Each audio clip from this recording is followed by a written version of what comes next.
My daughter called me while I was fishing out on Lake Lanier. It was a Tuesday morning, quiet enough that I could hear the water lapping against the side of the boat. I had my phone in the cooler beside me mostly for emergencies. And when her name lit up the screen, I felt something shift in my chest before I even answered. Dad. Her voice was tight, not the voice she used when she called to check in. The other voice she used when she called to check in. The one she only used when something had already gone wrong. He's been in your office. I set down my rod slowly. Tell me exactly what happened. I came by to drop off your mail and the side door was unlocked. Dad, your desk drawers are open. He went through everything. I didn't say anything for a moment. I looked out at the water, at the way the morning light sat flat and silver on the surface, and I thought, so it begins. Don't touch anything, I said. I'm on my way. My son-in-law's name was Derek. He had married my daughter Camille 3 years ago in a ceremony that cost me $42,000. And I had paid it without complaint because Camille was happy in a way I hadn't seen since her mother was alive. That happiness was worth $42,000. It was worth more than that, but I had watched Derek from the beginning the way you watch weather coming in from the west. You don't say anything. You don't alarm the people around you. You just keep your eye on it and you make sure you've prepared for whatever it brings. The first thing I noticed about Derek was that he asked the right questions too quickly. Not questions about Camille, about me. What I had done before I retired. Whether I still kept my hand in anything. Whether the house was paid off. Men who love a woman ask about the woman. Men who love what a woman comes from ask about the source. The second thing I noticed was that he watched my hands when I signed anything. Birthday cards, restaurant receipts, checks at the church fundraiser. He watched my hands and I pretended not to see him doing it. The third thing was that he had never once in 3 years asked me about my late wife. Not her name. Not how she passed. Not a single question about the woman who raised the woman he claimed to love more than anything in this world. That told me everything I needed to know about what kind of man Derek was. I drove back from the lake with the windows down and the radio off. I needed to think, and I thought best in silence. When I arrived at my house in Decatur, Camille was standing on the front porch with her arms wrapped around herself, even though it was warm. She looked young standing there. She looked like she was 12 years old and waiting for me to come home and fix something, the way she used to wait when her mother was in the hospital those last months. I hugged her first. Before I went inside, before I looked at anything, I held my daughter on that porch for a long moment. It's all right, I said. He was looking for something specific, she said into my shoulder. The file cabinet is open, the one in the corner. I know what he was looking for. She pulled back and looked at me. She had her mother's eyes. That particular shade of brown, that one almost amber in direct sunlight. You knew he would do this? I suspected he might. Eventually. Dad, come inside. Let me show you something. The office looked disturbed but not destroyed. Derek was smart enough to be careful, which told me he had been planning this moment for a while. He hadn't ransacked the room, he had searched it. The file cabinet drawer was pulled open about 8 inches. The hanging folders fanned slightly, the way they get when someone has gone through them quickly, but tried to leave them looking untouched. My desk had 3 drawers open. The bottom one the most. That was where I used to keep my financial records years ago. Before I moved them. Camille stood in the doorway watching me look around the room. What was he looking for, she asked. The deed to this house, I said. The brokerage account statements, anything with my signature on it that he could use to understand the full picture of what I have and how it's held. She was quiet for a moment. Why would he need to know that? I turned and looked at my daughter. There is a conversation every father dreads, not the talk about boys when they're 13, not the talk about drinking in college. The real dread is the moment you have to help your child see clearly, something they have chosen not to see, knowing that clarity is going to cost them something they thought they had. Camille, I said gently, when did Derek suggest you ask me to add him to the deed? Her face changed. Just slightly. Just enough. 2 months ago, she said quietly. And when did he first bring up the idea of a joint account between the three of us? For what did he call it? Family financial planning? She looked at the floor. 6 weeks ago, she said. I nodded. I didn't say anything else about it right then. There was more she needed to understand, and there was an order to things. Rush it and she would defend him. Let it unfold at the right pace, and she would see it herself. I want to show you something, I said again. I walked her to the kitchen and poured us both a glass of water and sat down at the table the way we used to sit when she was in high school and had something hard to talk about. I had always believed in sitting at the kitchen table for the hard conversations. Something about the ordinariness of it made the truth easier to receive. I told her about the first year of her marriage, how I had watched Derek and kept a quiet account of what I observed, how I had started making notes in a small journal I kept in my car, not because I wanted to build a case against him, but because I had learned from 40 years of working in financial planning that when something doesn't feel right about a person, the feeling is usually ahead of the evidence. And your job is to gather the evidence patiently until you understand what the feeling already knows. I told her about the questions he asked about my assets. I told her about the way he watched my hands when I signed things. I told her gently but plainly that a man who never asks about your mother is a man who is not here for your family. He is here for what your family represents to him. Camille sat very still through all of this. She is not a woman who cries easily, which she got from me, but her hands were flat on the table and her jaw was set in a way I recognized as her trying to hold herself together.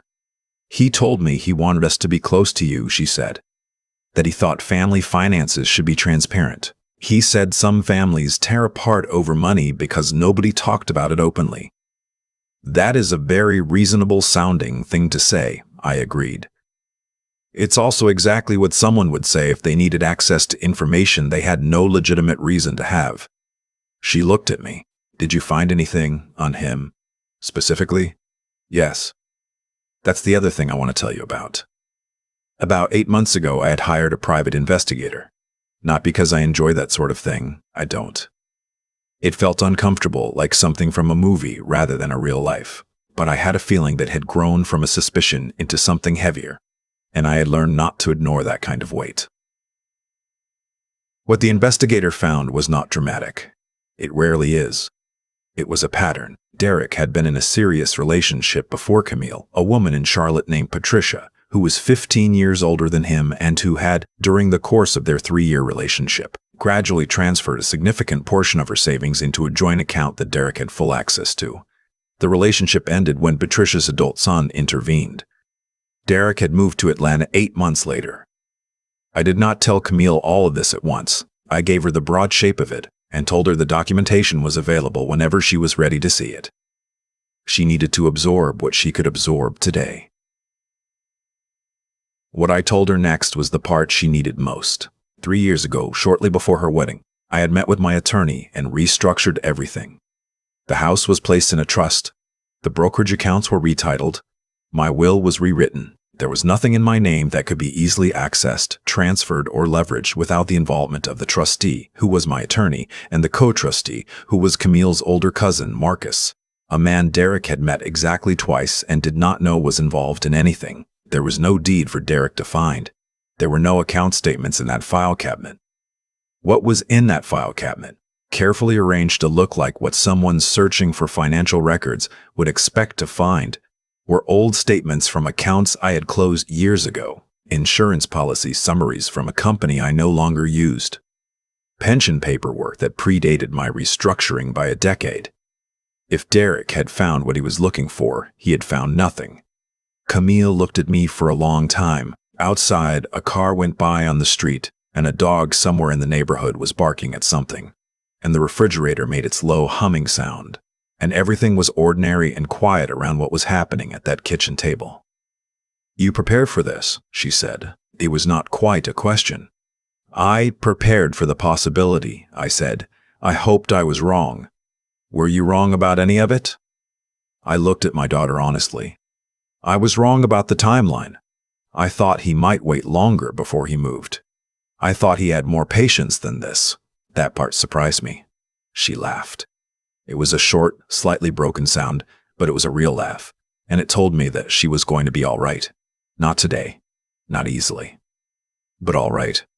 What do I do now? She asked. That's your decision, I said. What I've told you is what I know, she asked. That's your decision, I said. What I've told you is what I know. What you do with it belongs to you. She nodded slowly and turned her glass of water in her hands.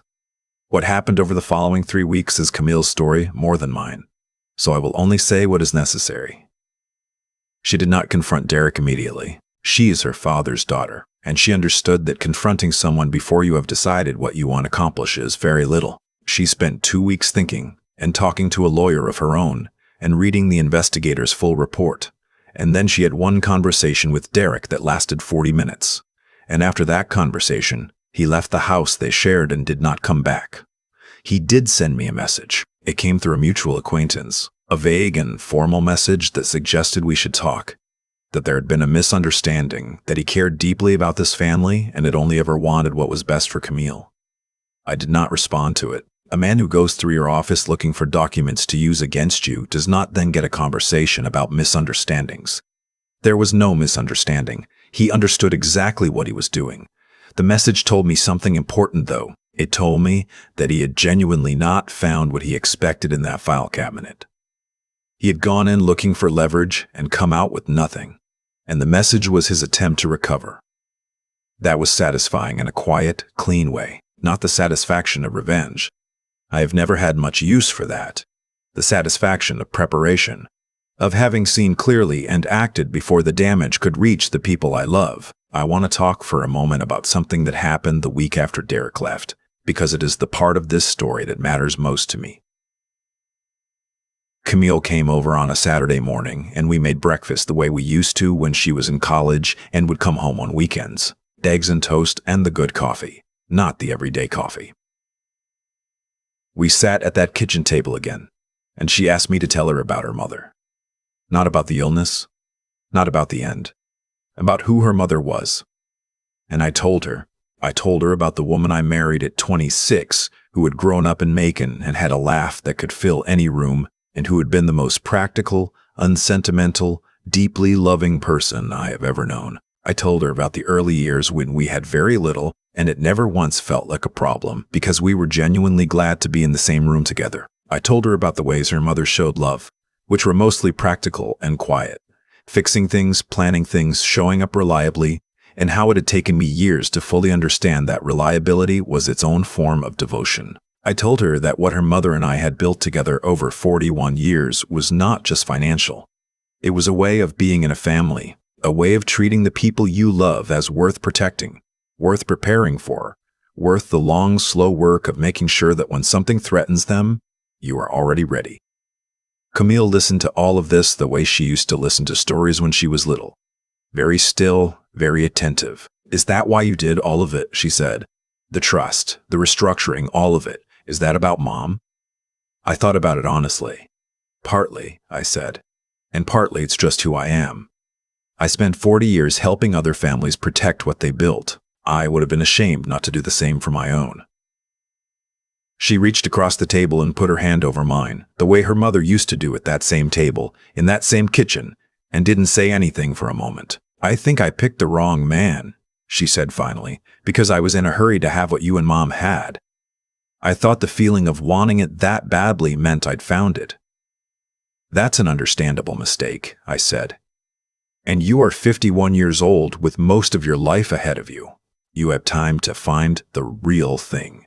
She squeezed my hand and let go, and we finished our breakfast, and after she left, I washed the dishes and stood at the kitchen window, looking out at the backyard that her mother had planted, and I have maintained every summer since. And I thought about what endures, not accounts, not deeds, not any of the structures I had spent months quietly building to protect what I have. What endures is the conversation at the kitchen table. The Saturday morning breakfast. The hand over the hand, the willingness to see clearly and tell the truth gently, and trust that the people you love are strong enough to carry it. Derek had stood in my office looking for the thing I had built, and he had missed it completely because it was never in the file cabinet. It was never in any document. Some things cannot be located. some things cannot be taken. That is the only legacy that has ever mattered to me, and it will outlast everything else I leave behind. If you are watching this and you have people in your life worth protecting, protect them, not just with paperwork, though the paperwork matters. Protect them by being present enough to see what is coming, by being honest enough to say what you see, by trusting that love, real love, can bear the weight of hard truth. That is what my wife taught me. In 41 years of a good marriage, that is what I hope I have passed on to my daughter. And that is the only thing in this whole story that I would not change for anything in the world.